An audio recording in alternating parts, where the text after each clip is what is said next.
नमः शिवाय, हर हर महादेव, श्री शिवाय नमस्तुभ्यम। जिस नारी के ऊपर पितरों की छाया होती है, घर के बुजुर्गों की, घर के पूर्वजों की छाया होती है, ध्यान देना, वही व्रत श्रेष्ठता से कर पाती है। व्रत की श्रेष्ठता उसमें अपने आप आ जाती है। अगर उसके साथ में अगर पितरों की कृपा है, तो पूर्वजों का अगर आशीर्वाद है, तो व्रत वो अच्छे से कर सकेगी।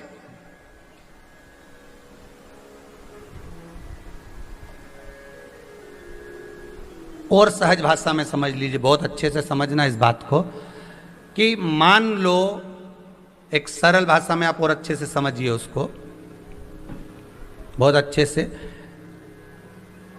कि जिस व्रत के दिन आपका उपवास है, सोमवार का, मंगलवार का, बुधवार का, गुरुवार का, तीज का, चतुर्थी का, पंचमी का, छठ का, किसी का भी अगर आपका व्रत है, और उस व्रत वाले दिन यदि आपको क्रोध आ रहा है, व्रत वाले दिन अगर आपकी प्रवृत्ति चिड़चिड़ी हो रही है, क्रोध आ रहा है, अपशब्द निकल रहे हैं, और रोना आ रहा है, क्रोध आ रहा है, बहुत सारे परेशानी उसी दिन तुम्हारे सामने आ रही है, समझ लेना कि तुम्हारे घर के पितृ भूखे जरूर हैं, अन्न भाग मांग रहे हैं। एक बात पहले भी कही थी, शायद आपको ध्यान में होगा, रात्रि को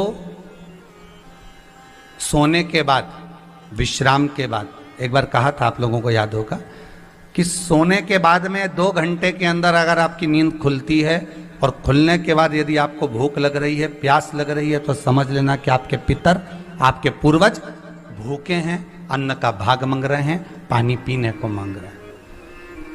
उससे नहीं समझ सकते तो व्रत से समझो।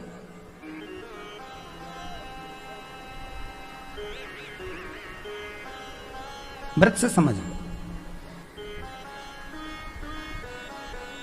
मान लो आपने व्रत किया और आपकी प्रवृत्ति चिड़चिड़ हो रही है, क्रोध आ रहा है, अपशब्द निकल रहे हैं, ताने निकल रहे हैं, या कोई कुछ कहकर चले गया, और आपकी आंखों में अश्रु भर रहे हैं, आपकी आंखों में आंसू आ रहे हैं, तो वो श्रेष्ठ व्रत नहीं हो सकता, उसमें दुख है।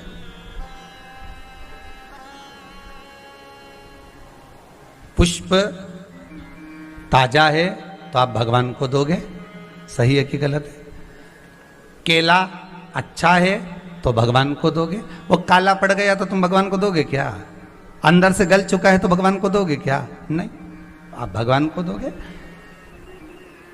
कोई फल ताजा है तो आप भगवान को दे दोगे, कोई पुष्प ताजा है, अच्छा है, तो आप भगवान को दोगे। अगर पुष्प मुरझा गया तो भगवान को दोगे क्या? पुष्प बेकार हो गया तो भगवान को दोगे क्या? नहीं। उसी तरह व्रत होता है, उसी तरह हमारा व्रत है।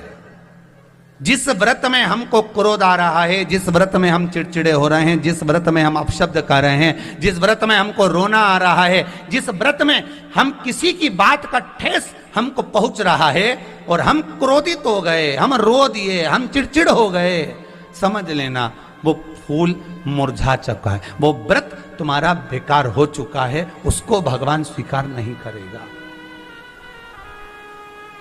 और जिस व्रत में आपके चेहरे पर प्रसन्नता, हम इस व्यासपीठ से कहना चाहेंगे कि जितने भी यजमान यहाँ कथा करवाने आते हैं, जितने भी यजमान यहाँ पहुँचते हैं, या ऑनलाइन वहीं से बैठकर पूजन कर कर कथा करवाते हैं, हम उनको भी कहते हैं कि 7 दिन की आपकी शिव महापुराण की कथा है, 5 दिन की आपकी शिव महापुराण की कथा है, 9 दिन की आपकी शिव महापुराण की कथा है। शंकर की कथा, चाहे भागवत कथा हो, चाहे रामायण कथा हो, रामचरितमानस हो, चाहे गीता हो, जिस पुराण को आप बचवा रहे हो, जिस पुराण को आप करवा रहे हो, जो करवाने वाला होता है उसके चेहरे पर स्माइल होना चाहिए, प्रसन्नता होना चाहिए। क्यों?